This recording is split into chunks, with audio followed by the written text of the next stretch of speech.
धूम्रपान एक बहुत बड़ा कारण है इरेक्टाइल डायफंक्शन का। जी हाँ, स्मोकिंग की हैबिट ही आपके लिंग में तनाव न आने का या कम आने का एक सबसे बड़ा कारण है।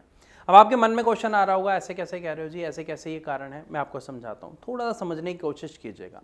जब कोई भी व्यक्ति स्मोक करता है, मान लीजिए आप अगर सिगरेट पीते हैं, बीड़ी पीते हैं, हुक्का पीते हैं, तो असल में आप करते क्या है कि आप जैसे ही एक पफ लेते हैं तो धुआं अंदर जाता है, आपके फेफड़ों में जाता है, और जब भी हम या कोई भी व्यक्ति ऑक्सीजन मतलब सांस लेता है तो होता क्या है, ऑक्सीजन अंदर जाती है, फेफड़े फूलते हैं और वो ऑक्सीजन हमारे ब्लड में मिक्स होती है, राइट।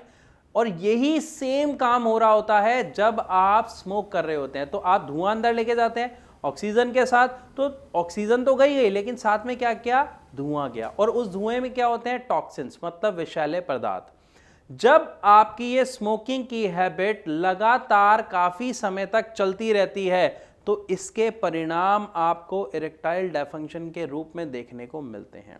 शुरुआती दौर में कोई फर्क पता नहीं चलता, हो सकता है 3 महीने 6 महीने तक पता ना चले, कई बार तो साल तक ना पता चले, लेकिन उसके बाद जब ये प्रॉब्लम आनी शुरू होती है तब एक्चुअल सिचुएशन का पता चलता है। अब जब वो धुआं, वो टॉक्सिन्स आपके फेफड़ों में गए और फेफड़ों से आपके ब्लड में मिले, और ब्लड में जब वो आर्टरीज के थ्रू पूरी बॉडी में चलता है, सर्कुलेट होता है ब्लड, तो क्या होता है, कहीं ना कहीं आपकी जो आर्टरीज है उसमें इन्फ्लामेशन होनी शुरू हो जाती है। क्यों होती है? क्योंकि हमारे जो शरीर का इम्यून सिस्टम है वो टॉक्सिन्स को रोकता है ब्लड में आने से, हमारे शरीर में आने से।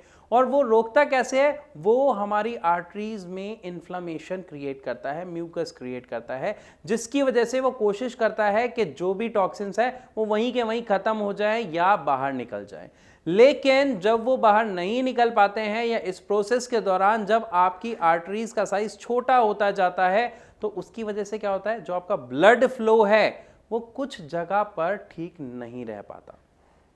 और खासकर अगर हम बात करें कि किसी भी व्यक्ति के जो लिंग की जगह है या जो टेस्टीज की जगह है, अगर वहां पर आर्टरीज के थ्रू ब्लड का फ्लो ठीक नहीं है, अगर वहां पर इन्फ्लामेशन हो रही है, तो आप एक बात समझने की कोशिश कीजिए कि जब वहां पे ब्लड फ्लो नहीं जा रहा तो इसका मतलब है वहां पे ऑक्सीजन भी ठीक तरीके से नहीं जा रही, बाकी न्यूट्रिएंट्स भी ठीक तरीके से नहीं जा रहे।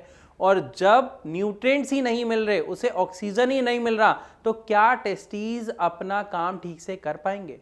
क्या वो अपना स्पर्म प्रोडक्शन ठीक कर पाएंगे? क्या वो अपने बाकी सारे फंक्शन ठीक कर पाएंगे?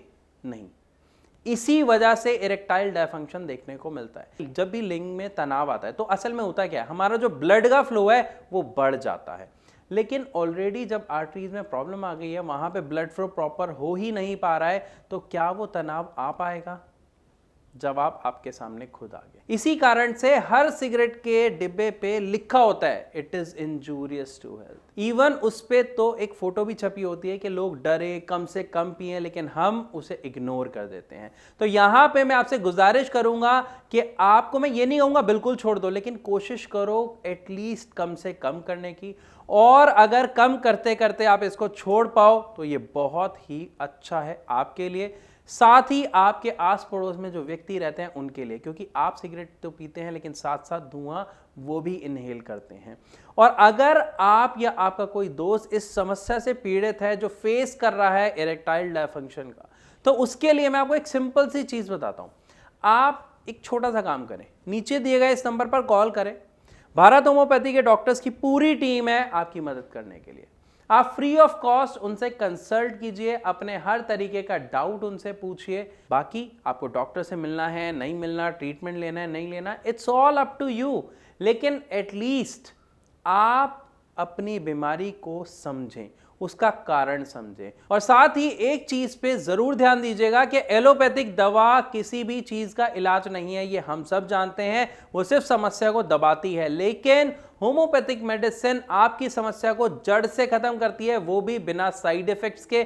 थोड़ी सी दवाई लेनी है, आसानी से मुंह में घुल जाती है, घुलते ही ब्लड के साथ मिलके अपना काम करना शुरू कर देती है। इसीलिए इसके जो रिजल्ट्स है वो बहुत ही अच्छे और पॉजिटिव हमें देखने को मिलते हैं। लेकिन फिर भी अगर आपके मन में कोई सवाल है तो आप हमसे कमेंट सेक्शन में लिख के या हमारी डॉक्टर्स की टीम से पूछ सकते हैं इस नंबर पे कॉल करके।